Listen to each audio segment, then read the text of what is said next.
cordial saludo para los integrantes del seminario Páginas de Mars. Como saben, mi nombre es Santiago Alarcón y vamos a realizar el comentario y la intervención que interlocuta con los aportes que ustedes realizaron en el transcurso de esta semana a propósito del texto que nos correspondía analizar, que era el de Rosa Luxemburgo sobre el espíritu de la literatura rusa, un escrito que escribió Rosa Luxemburgo con objeto de reflexionar la obra y la vida de Vladimir Korolenko, pero como logramos ver en estas 5 páginas inicialmente, nos ofrece también una semblanza histórica sobre la forma tan singular en que surgió la literatura rusa como un capítulo eminente e importante de la literatura universal. Quisiera empezar agradeciendo los aportes, si bien no fueron demasiados, creo que los que se hicieron eh, permiten pensar mejor el texto, obviamente amplían las interpretaciones posibles del mismo y nos ayudan, por tanto, desde la coordinación a pensar bien este comentario que hemos llamado síntesis, pero no sería del todo acertada una síntesis en tanto que acá no terminan las reflexiones, simplemente algo que trata de hacer un balance y de redondear lo que se hayan propuesto y por supuesto en este caso en mi posición de coordinador ofrecer algo distinto, algo diferente a lo ya dicho. Voy a tratar 4 puntos esenciales en este texto, lo que voy a desarrollar. Lo primero sería reconocer algo que estuvo presente en la mayoría de intervenciones y es la sorpresa y la admiración que causa el texto de Rosa Luxemburgo. Vemos una profundidad, en esto ustedes dieron cuenta de que hubo un cierto encanto en el transcurso de la lectura porque veían en esta autora que si bien en su posición política y personal es una revolucionaria, logra establecer un tacto y una relación entre el arte y la política. Ella, como una militante política decidida, comunista, revolucionaria, que fue Rosa Luxemburgo, no por ello subordina la dimensión artística y estética que está en juego en esa reflexión que nos ofrece sobre la literatura rusa y Vladimir Korolenko y bueno, otros autores rusos que expresa ahí. Ustedes se dan cuenta por su propia lectura que ella en ningún momento subordina esa dimensión del arte a lo que uno podría adjudicarle a su posición política como revolucionaria. De hecho, en algunos momentos tiene una valentía muy admirable en el sentido de que dice, no tenemos por qué adjudicarles o ponerles etiquetas a estos artistas como progresistas o revolucionarios, porque eso no estuvo en sus intenciones y si bien hay un efecto de cuestionamiento, de interpelación a múltiples asuntos, estos autores no se entienden desde esa dimensión. Entonces, por un lado, señalar eso, como que hay una sorpresa, hay una admiración, hay una posibilidad desde una posición política decidida, hacer una reflexión delicada, atenta y lo más ecuánime posible sobre el arte como tal y la dimensión estética que está en juego en los artistas. Y yo creo que Rosa Luxemburgo es en este caso el ejemplo de ello y por eso quería resaltarlo, porque en esto se completa un poco más el contraste que ofrecíamos en algún otro momento con otros referentes revolucionarios donde no veíamos tanto ese cuidado, pues digámoslo, a la interpretación personal que algunos teníamos. Luego, yo creo que un punto bastante interesante es que hablemos de lo que desarrolla Luxemburgo ahí, Rosa, con lo del surgimiento de la literatura rusa. Hay toda ahí una singularidad histórica que ella nos presenta, donde de un lado nos muestra esa singularidad en la cual estaba sometida Rusia a finales del siglo XVIII, en el siglo XIX, donde empieza a tener un contacto con la cultura occidental luego de haber padecido un gran tiempo de penumbra. Ella asume ahí una analogía con la oscuridad y como una negación al conocimiento, entendiéndola, creo yo que está haciendo una cierta analogía con esa expresión del oscurantismo, que es una expresión que se utilizaba mucho para denominar a la Edad Media, en tanto un contraste con el siglo de las luces, donde empieza a surgir esa época de la irrupción de las ideas, de la ilustración. Bueno, la expresión y la metáfora es muy clara ahí, o el contraste del oscurantismo al siglo de las luces, es decir, el siglo de las luces entendido como la irrupción del conocimiento, del saber, de la racionalidad humana, que se va a contraponer a esas posiciones teocéntricas, donde ahí todo se explicaba desde Dios, y por tanto todo lo que saliera desde ese radar o desde esa forma de pensar no era concebido como conocimiento. Entonces esa posición centrada en lo teo, Dios, céntrico, ahí en el centro, era lo que terminaba explicando todo. Por tanto, había una especie de desconocimiento sobre múltiples aspectos de la vida, y por eso se denominaba esa época del medioevo, donde pues la moral católica, cristiana y religiosa ejercía una amplia dominación en todas las esferas de la vida. Entonces creo que cuando Rosa nos trae a colación esa figura de Rusia en una época de oscuridad, está tomando esas analogías que en su momento ya todo el contexto europeo había superado, Francia, Italia ni se diga, y por eso ella dice, lo mejor que estaba viviendo el mundo, el Renacimiento y la Ilustración, no los vivió de forma contemporánea la Rusia de entonces, sino que llegó, o hay un encuentro tardío de Rusia, de la cultura rusa, con esas experiencias del conocimiento, pero que si bien es una llegada tardía, esa llegada se da en igualdad de condiciones, incluso con un aporte singular de la propia literatura rusa como un capítulo excepcional en la historia del conocimiento y de la literatura universal como tal. Ahí me parece que es incluso hasta interesante plantearnos una pregunta, o bueno, se las comparto yo como la pensaba, y es hasta qué punto esa llegada tardía de Rusia a la literatura universal y en general a la cultura universal, hasta qué punto eso le permitió ver cosas que de otra forma, le permitió ver cosas que los artistas ya por entonces de renombre en Occidente no habían podido ver. O sea, hasta qué punto vio de forma distinta los artistas rusos situaciones ya que empezaban a andar en el mundo. Por ejemplo, las relaciones de trabajo, las relaciones de dominación alrededor de un nuevo sistema económico que empezaba a ser dominante en el mundo como el capitalismo. Como si ellos precisamente estaban rezagados, en tanto no estaban profundamente adaptados, lograron percibir cosas distintas en un mundo que empezaba de todas maneras a construir una estructura social y política distinta. Creo que esa es una pregunta que podríamos considerar. No tengo ahí pues como una respuesta, pero pensaba yo, muchos de los artistas rusos y de otros pensadores e intelectuales ya no tenían una forma lo suficientemente adaptada como para venir a, digámoslo, a estar tan acostumbrados o estar tan afincados o alineados a determinadas prácticas sociales, bien fuese alrededor de las dinámicas económicas, pero también las relaciones de poder social y político. Eso como pregunta.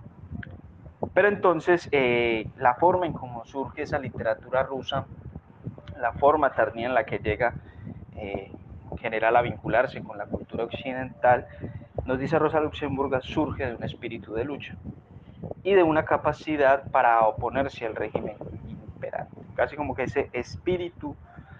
que podríamos decir combativo, le da la sustancia espiritual e intelectual a la literatura rusa. Y es una experiencia que es la de conmoción espiritual, pero que también es una conmoción social por los diversos cambios sociales y políticos que está viviendo la Rusia de entonces. Se está desprendiendo del zarismo y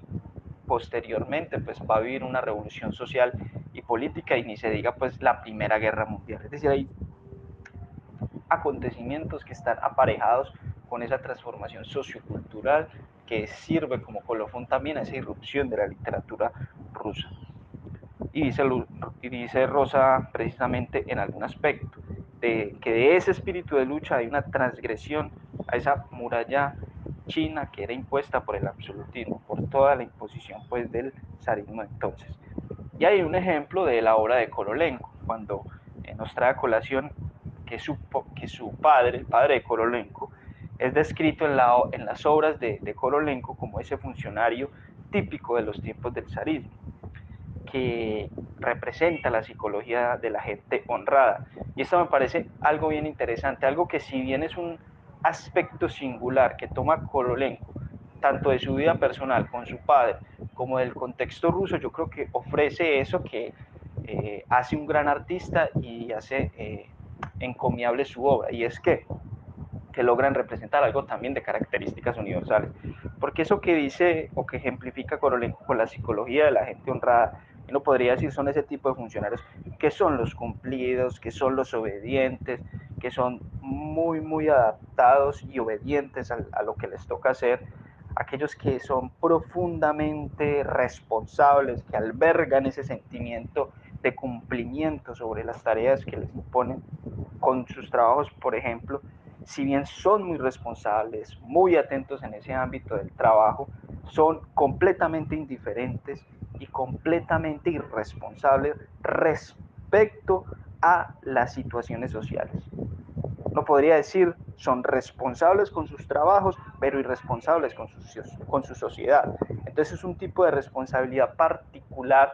de un individuo egoísta, centrado en su yo, en su beneficio, pero completamente desligado de los asuntos que ocurren a su alrededor y que los toma como algo externo, como algo que no le concierne a él, ni social ni políticamente.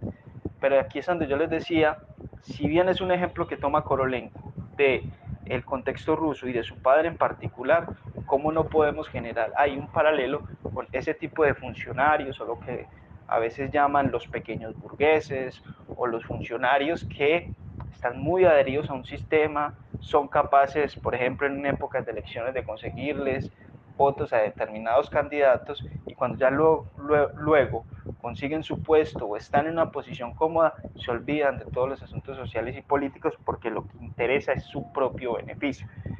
Y es muy curioso porque cuando ejemplifica eso ahí Rosa, de la obra de Korolenko, dice, esa es una concepción del mundo que fue el fundamento del legitimismo. Es decir, no es solamente que el zarismo fuera fuerte políticamente en su momento, o que tuviera muchos siglos de dominación, es que en su momento existió esa especie de convicción de muchas personas, de una parte mayoritaria de la sociedad, que de forma eh, propia, por eso hablo de convicción, de una forma subjetiva, se encontraran adheridas a ese sistema social y político a partir de este tipo de actitudes, a partir de ese, no me importa si las leyes son injustas, no, yo no tengo nada que ver, así como no tengo la culpa de que un rayo le caiga a un niño, yo no tengo nada que ver con la existencia de estas leyes, incluso las voy a cumplir. Entonces ese tipo de funcionario que representa una gran parte de la sociedad son los que mantienen al régimen vivo, porque son los que lo adhieren y lo aceptan, porque son indiferentes ante las injusticias y no ejercen ningún tipo de responsabilidad social frente a eso. Eso me hacía recordar que es algo interesante para pensar en términos de la ideología también. Es que siempre toda una ideología o toda concepción del mundo lo que hace es introducir una especie de deber ser en las personas. O sea, las personas conciben que esa forma de proceder, de preocuparse solamente en su yo, de ser muy aplicados en su ámbito personal y olvidarse de lo social, es algo correcto, es algo que no está mal, es algo que es la lógica de una gran parte de la sociedad y por tanto es normal que lo ejecuten. Uno podría decir eso es la naturalización de la injusticia, es la tolerancia contra los abusadores y los que ejercen actitudes sí, injustas y como bien anota Rosa Luxemburgo, es la psicología de una sociedad resignada, una psicología, por tanto, de la servidumbre. ahí lo que me parece interesante es ese espíritu de lucha que dice Rosa, se empieza a percibir en estos literatos, porque en sus obras están precisamente cuestionando esa actitud, incluso exponiendo una radiografía de cómo funcionan, y como lo vemos pues está muy ejemplificado ahí con el padre de Korolenko, que hace Korolenko en la misma obra. Entre otras cosas, dice Rosa, es un espíritu amargado, dócil, atormentado, pero creador, pero que de allí proviene, por tanto, pienso yo, es su crítica social. Ya para pasar a otros puntos, a los otros dos puntos que quiero eh, tratar, tomemos aquí en cuenta dos preguntas que se hicieron muy interesantes, particularmente provienen de Patricia, cuando en esta exposición de Rosa nos habla o nos pregunta de si necesariamente hay que entender la oscuridad como sinónimo de desconocimiento. Particularmente Patricia preguntaba si habría otra posibilidad de hablar y entender la oscuridad, o si siempre hay que asociarla como a la falta de conocimiento y de claridad. Yo creo que de un lado la oscuridad aquí está tomada como sinónimo de desconocimiento. Un poco lo planteaba al inicio del texto, perdón, del texto no, de este comentario,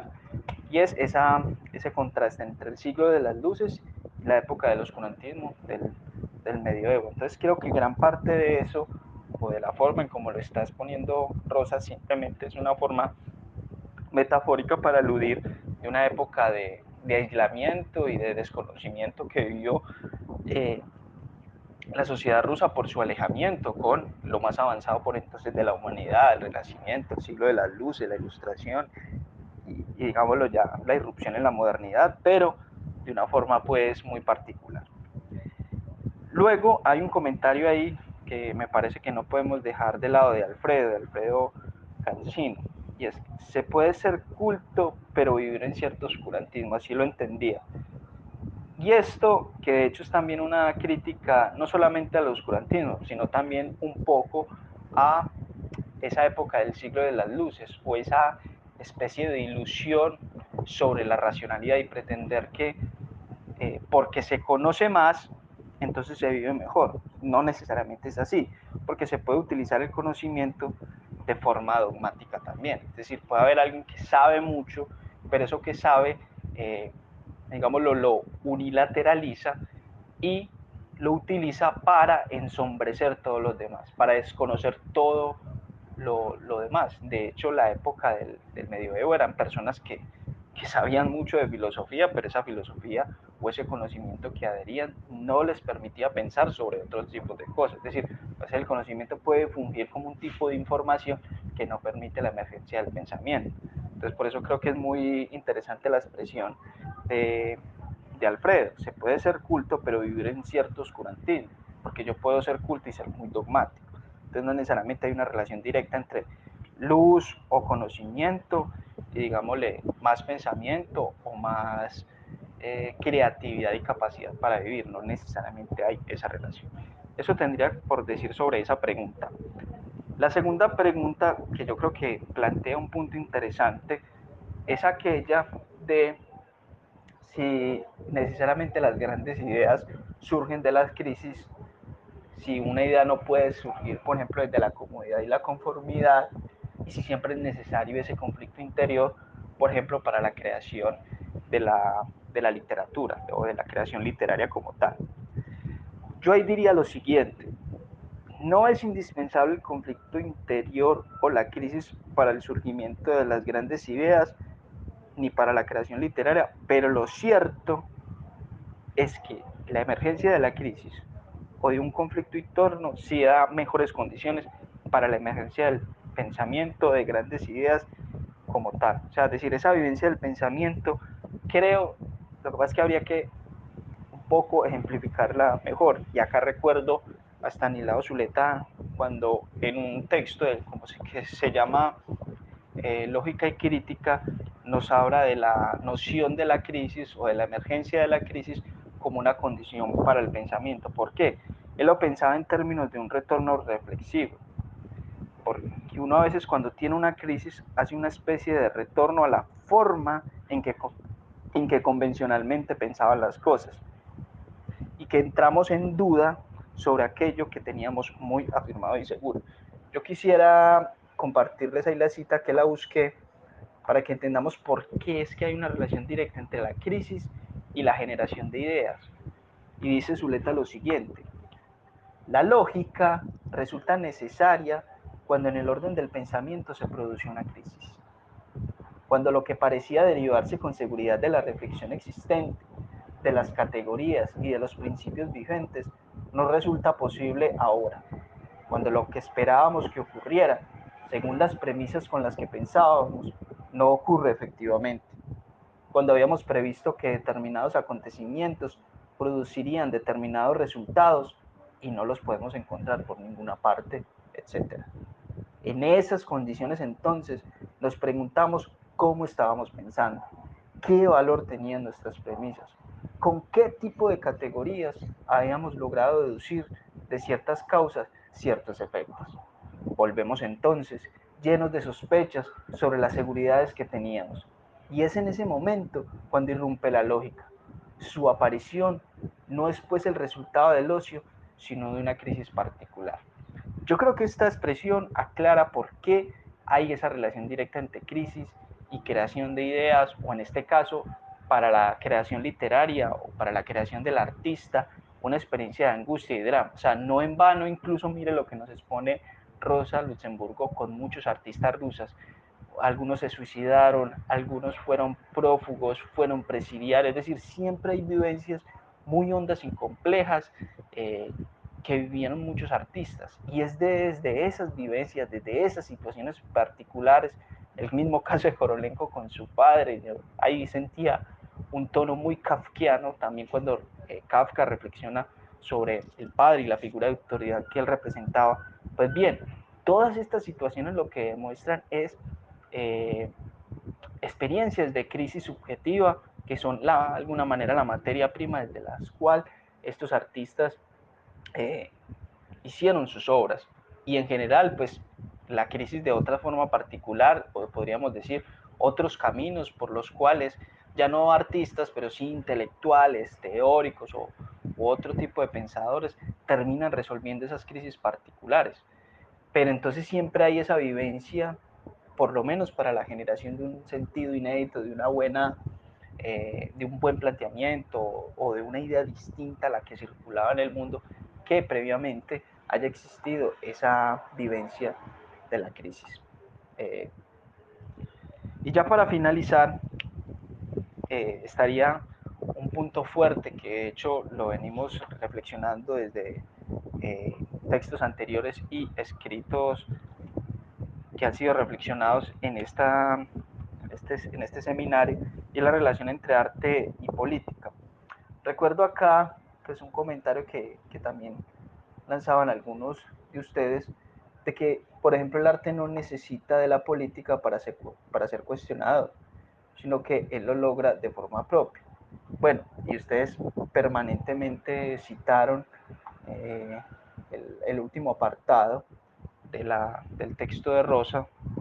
Germán lo citó directamente cuando Rosa Luxemburgo habla de que pues, esas etiquetas de progresistas y revolucionarios no son muy acertados o no son muy adecuados.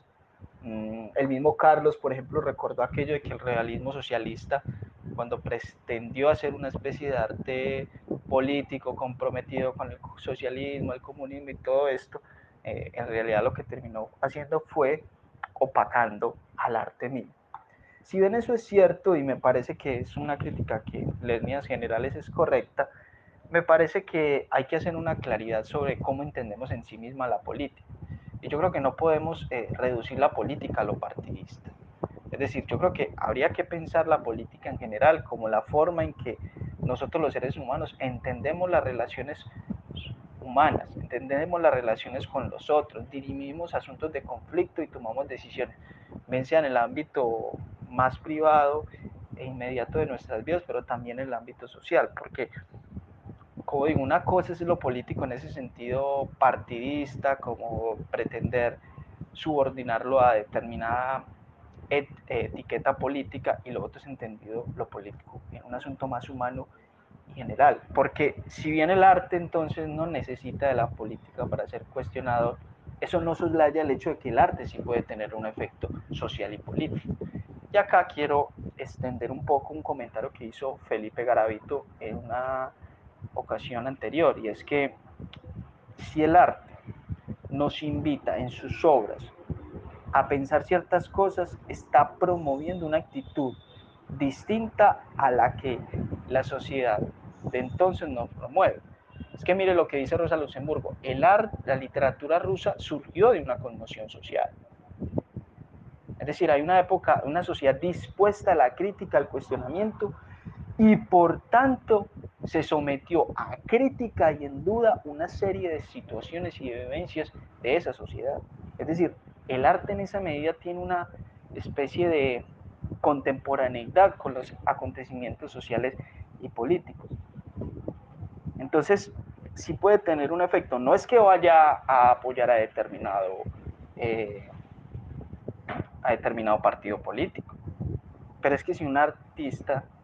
no sé, pienses en Tolstoy, en la sonata Kreutzer, o pienses en La muerte de Iván Ilich, no está ahí reflexionada el sentido de la vida asociado al trabajo. Y entonces si pensamos ese asunto de la vida, el sentido de la existencia asociada al trabajo, eso no nos remite a preguntarnos en qué sociedad vivo, en cuáles formas se propone las actividades del trabajo que yo realizo. Eso me lleva a no adaptarme, a que me pregunte cuál es el sentido de eso. Y de cierta manera eso me invita a una especie de desadaptación, de no subordinarme pasivamente a las cosas. Mire que Rosa nos recuerda que la literatura rusa socavó los fundamentos de esa subordinación al, al zarismo, al absolutismo. Entonces, el efecto de eso, aunque la intencionalidad no sea apoyar a determinado partido político, sí es un efecto de cuestionar y de no someterse a críticamente a determinada vida social. Entonces creo que sí se puede pensar en una relación entre el arte y la política, no como subordinación a determinado partido, porque creo que en eso vamos a estar permanentemente de acuerdo, pero sí como en tanto hay una forma propia en que el arte desarrolla sus situaciones, los personajes, lo que expresan, etcétera, etcétera, permiten que el ser humano se piense. Y si el ser humano se piensa, pone en duda una serie de lógicas sociales que pueden ser injustas o equivocadas. Bueno, quería dejar ahí, me disculpo un poco por los minutos de más, pero los aportes que ustedes hicieron y por supuesto pues la pluma de Rosa de Luxemburgo da para mucho que pensar. Entonces hasta aquí el comentario, que tengan un buen resto de día. Gracias por su atención.